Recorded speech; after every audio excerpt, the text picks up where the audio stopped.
Right, let's get this out of the way.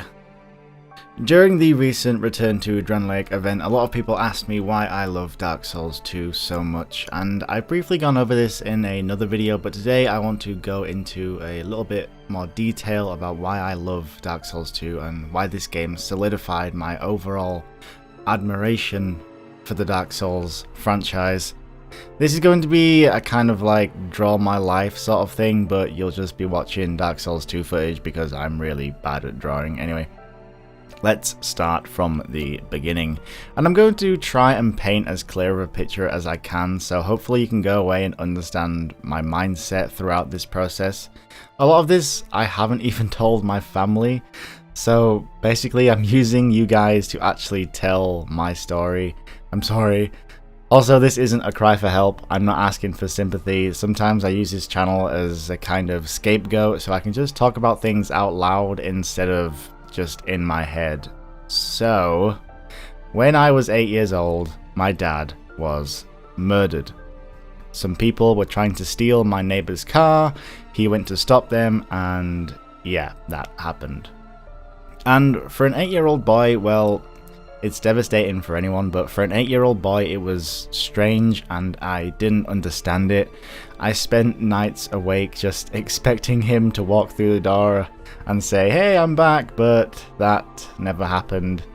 And I remember my mum saying, "Why us?" almost like we'd done something wrong. And when you're now chosen to be the oldest man in the house at 8 years old, as I have a younger brother who was just a baby at the time, but when you're automatically put in this position, I instinctively took on the task of making sure my mum and my brother was okay.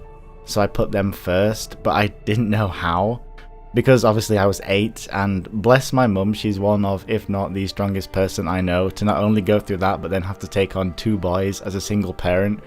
She's literally the strongest woman I know, and school didn't help either. I actually got bullied a fair bit because I lacked something others had, a father.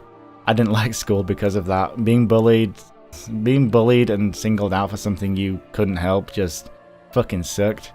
So, jump forward a few years, I think I was 14 years old, and my mum had finally met someone else who is now my stepdad.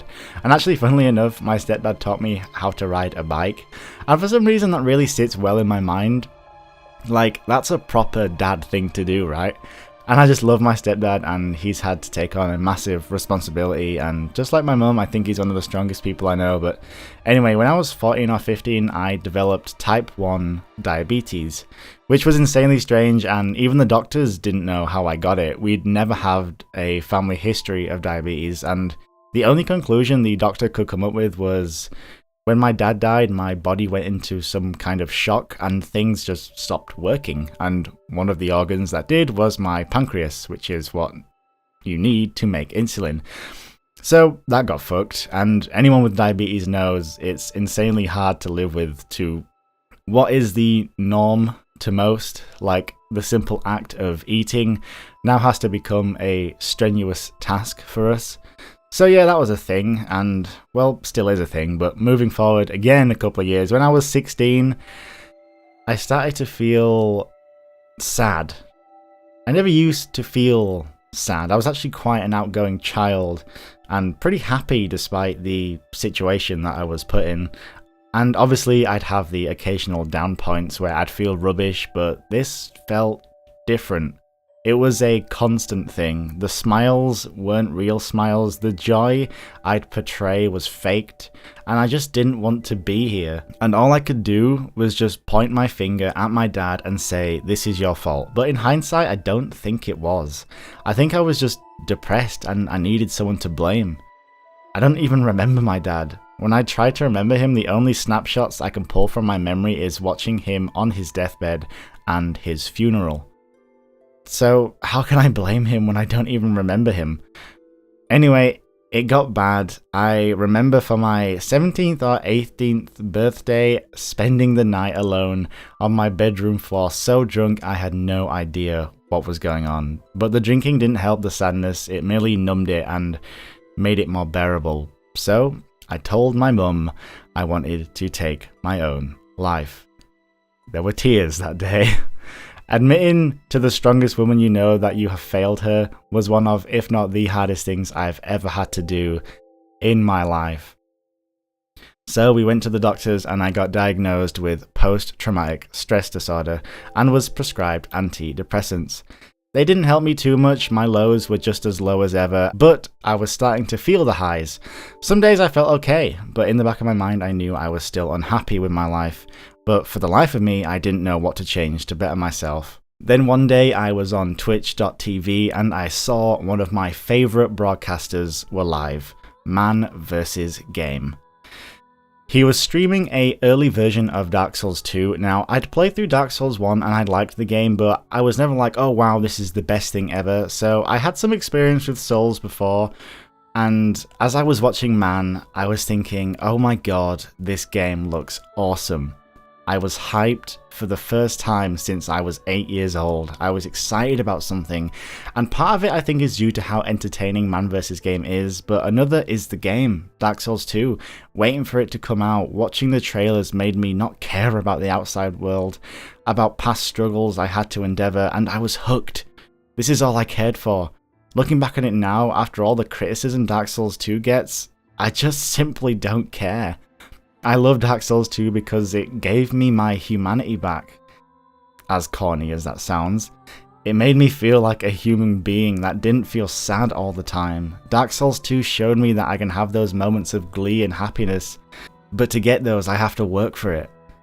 This has been the hardest yet easiest video to do because it's easy for me to talk about these things to myself.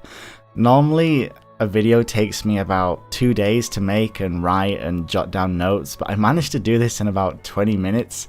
So like I said, it's really easy in that regard, but the hard part is, well, opening up and showing weakness, which is difficult. As men, I feel as though we are told to hide our emotions, otherwise we get scrutinized and judged, and that's most likely why I've pent so much of this up for years and years. But yeah, I think it's about time I talk freely about what I've personally gone through and my justification behind loving a generally hated game. It made me feel good.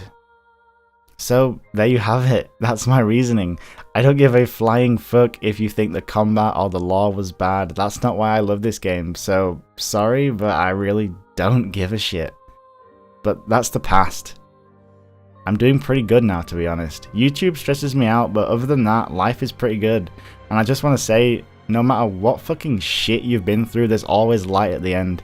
You've just got to be patient and be active in trying to better yourself. Also, a quick update on the channel. I want to start doing more Dark Souls videos. I tried swaying away from it, but I haven't had fun lately making videos, and that needs to change.